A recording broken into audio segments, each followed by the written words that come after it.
शुरू करा मैं तेरा ही नाम लेके तेरी हमदो सना बयान मौला। एक लफ्ज अदा नहीं कर सकती तेरे हुक्म बगैर ज़बान मौला। बेशुमार मखलूक है नहीं अंत कोई, हर एक दा तू रिज़्क़ रसान मौला। अस्कर आजिज़ दे एक मस्कीन बंदा तेरी ज़ात है रब रहमान मौला। वो की आंदे ने कोई उर्दू दा पढ़ के दा जे दिल कमजोर होवे मुछा रखने दा की फायदा। कि अख जिंदगी अख मौत भी है, अख सारे वजूद दी रख होंदी। जिस अख ने अख दी शर्म रखी उस अख दी जिंदगी फक होंदी। ते तक अख दा लख हजार नेमत अंधी अख दी शानी कख होंदी। एहो दिल दा पक सरदार साइयां सुच्चा दिल होंदा सुची अख।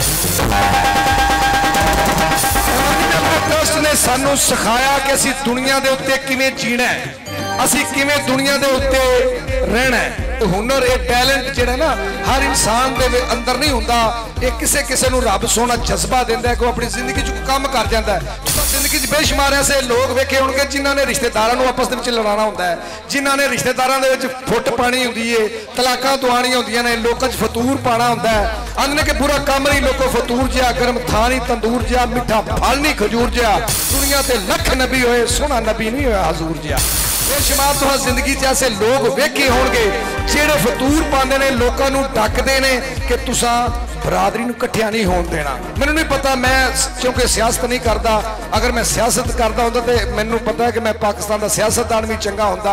अलहमदुलिल्लाह मैं वेलफेयर के हवाले नाल पाकिस्तान रहमानी वेलफेयर ट्रस्ट का जनरल सैकटरी अगर मैनूं मेरे रब ने बनाया तो मेरी रब सोना नीयत जानता सी। इस दफा जो उन्होंने मुंतखब करने हैं तो मैं उन्होंने हथ जोड़े कि मैनूं होर ओहदा दे दिओ। उन्होंने कहा नहीं असगर पहलवान तेरा राइट है कि तू जनरल सैकटरी बनना है। अलहमदुलिल्लाह मेरी ये औकात नहीं, ये रब सोने की करम नवाजी है कि मैं तुहाडे सामने खड़ा वां।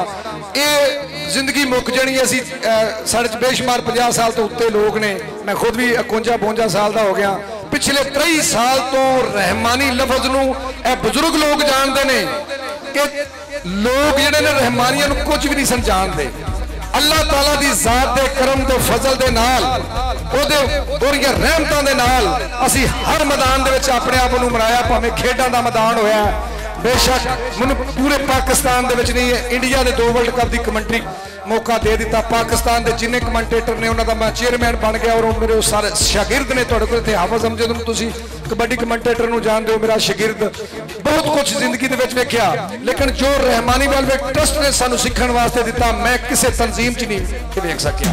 अल्लाह तबारक व तआला दी जात ने कुरान पाक दे विच 100 बार आख्या कि नमाज पढ़ो नमाज पढ़ो नमाज पढ़ो। फिर कई 100 बार ये आख्या कि गौर करो मेरिया निशानियां गौर करो। तुसीं जदों गौर करोगे तो तुहानूं इस गल का पता लगेगा कि रहमानी वेलफेयर ट्रस्ट की है। जो सर्दियां गर्मियां दा रुतां सारियां जरन दी जांच आ जाए, पूरे बन के हौसले हिम्मतां दे छल्लां विच भी तरन दी जांच आ जाए।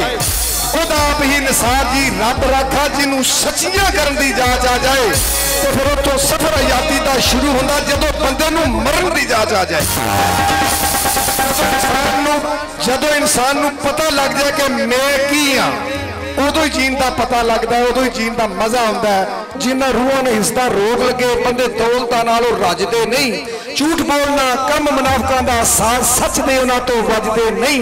पवे लोग ते जान दी लानबाजी रात कदे मैदान चों भजदे नहीं। ते उन्हां बदला वांग फकीर हुंदे जेड़े वसदे ने कदे गजदे नहीं। रहमानी वेलफेयर ट्रस्ट ना होंदा ते अज इत्थे इकट्ठे ना होंदे। असी 20 साल पहलू जो कट्ठे होंदे सन ते साडे जेड़े दोस्त सन ते कट्ठे होंदे सन सिर्फ खाने की हद तक ते तकरीरां की हद तक कम गल्लां होंदियां सन ते उस तो बाद छुट्टी, फिर साल बाद प्रोग्राम होना, फिर खाना खाना, फिर छुट्टी, तकरीरां बोलियां जानियां। लेकिन सैफ उल अज़ियाज़ साहब जेड़े साडे chairman Rahmani welfare trust Pakistan और तारक महमूद साहब बंदा नाचीज सेठ खालिद साहब, इन्हां दोनों के कोल जो असीं तारक साहब और चेयरमैन साहब के कोल बैठे तो इन्होंने आख्या यार कोई गल नहीं कि खाना खा लिया प्रोग्राम करा लिया, प्रोग्राम तो बाद 6 महीने लड़ाई कर ली, वो चंगा है वो माड़ा है, सारे चंगे ने। असी वो काम करना जिहड़ा रब साडा साडे उत्ते राजी होवे। दुनिया जिहड़ी है कदी राजी नहीं हुई।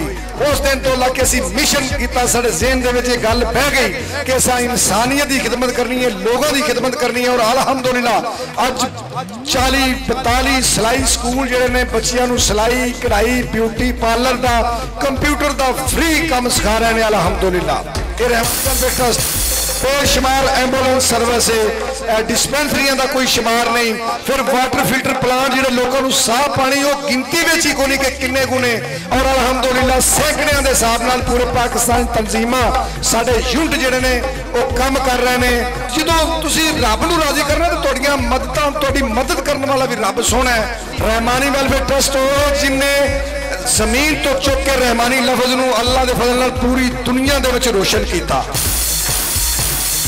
और एक वक्त सी साढ़े बुजुर्ग जानते हैं कि रहमानी लोगों लोग समझते सन पता नहीं है की ने, लेकिन अलहमदुलिल्लाह साडी मेहनत ने, साढ़े बुजुर्गों दी दुआवां ने, साढ़े बुजुर्गों की सरपरस्ती ने और चेयरमैन साहब की सरपरस्ती, तारक महमूद साहब की सरपरस्ती, भावें खेडों का मैदान होया, भावें सियासत का मैदान होया, भावें लोगों की खिदमत का मैदान होया, पूरी दुनिया के कोई ऐसी तंजीम, कोई ऐसा ट्रस्ट नहीं जिहड़ा कि रहमानी वेलफेयर ट्रस्ट का जोड़ हो। अलहमदुलिल्लाह तुसी इंटरनेट दे विच सिर्फ इन्ना लिखो कि रहमानी वेलफेयर ट्रस्ट, तुहानूं हज़ारां उहदे विच लोग दिसणगे जिहड़े लोगों की खिदमत के हवाले नाल गल किले हुंदी होवेगी, किले लोकां नूं दुआ दी जा रही है, किते लोगों नूं एंबूलेंस दे विच रख के हॉस्पिटल लैके जा रहे हैं, किसी जगह ते गरीब गुरबा लोगों नूं पढ़ाया जा रहा है। ये रहमानी वेलफेयर ट्रस्ट है। और सब तो वड्डी गल जिहड़ी मैं रहमानी वेलफेयर ट्रस्ट ने वो काम किया जिहड़ा पूरे वर्ल्ड दे विच अज तक किसी भी तंजीम, किसी भी बरादरी ने ना किया।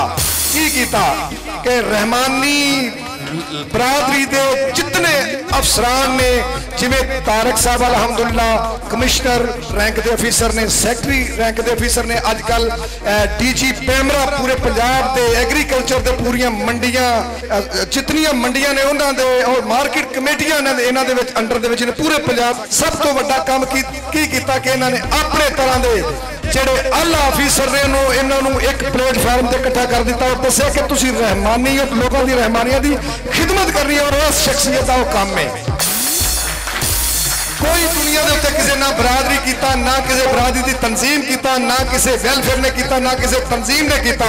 कुछ लोगों का ख्याल है कि 2, 4, 5 साल तक पता नहीं रहमानी वेलफेयर ट्रस्ट के सदर साहब रिटायर्ड हो जाएंगे तो की होगा, पर उन्होंने इस गल का नहीं पता कि तारक साहब ने जो पौधे ला दिते ने इन्हों के साए के थले असी अलहमदुलिल्लाह छां मारने पे। और आने वाली नस्ल इंशाअल्लाह तआला अल्लाह के फजल नाल साडी आने वाली नस्ल जिहड़ा उन्होंने बूटा लाया अफसरान नूं एक प्लेटफार्म से इकट्ठा करके रहमानी लफज की मुहब्बत उन्होंने दिल दे विच पाई है। इंशाअल्लाह तआला अल्लाह के फजल दे नाल वो छां मानणगे और फख्र नाल दसणगे कि असी रहमानी हां। जिंदगी में एक दो बार मौका मिलता है कि तुसी अपने आप को गलत पासे ला लो या अपने आप को सीधे पासे ला लो। बेहिम्मती ने जेड़े बह के शिकवा करन मुकद्दरां दा, उगण वाले उग पैंदे ने पाड़ के सीना पत्थरां दा, ते मंजिल दे नक्शे तो लगदी तख्ती उन्हां दी जेड़े घरों बना के टुरदे नक्शा अपने सफरां दा। रब अल्लाह तुसी नेक नियत करो, तुहाडी मदद मैं करांगा। रहमानी वेलफेयर ट्रस्ट एक ऐसा अदारा है जिन्हें बेशुमार लोगों को बोलन का तरीका दसिया, खिदमत का तरीका दसिया, जिन्हें नस्ली यार याराने का भरम रखते कम सिर्फ जो यारियां तोड़ जाते, बद मरते असील मैदान अंदर बद नस्ले मैदानों तोड़ जाते, कदे मुश्किल वक्त आन पवे बीच यारां वालों मुख मोड़ जाते, फर्क दुआ दे जहूर साइया असल तोड़ तोड़ और नकल छोड़ जाते।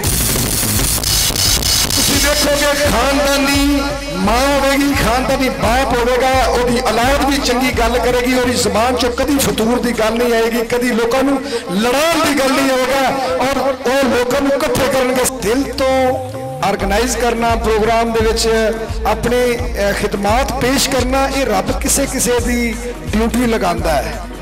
2-3 लोगों की शैतान ड्यूटी लाता है, लेकिन घट लोगों की ड्यूटी रब सोना लाता है कि तुसी अपनी जिंदगी दे विच कोई काम कर जो।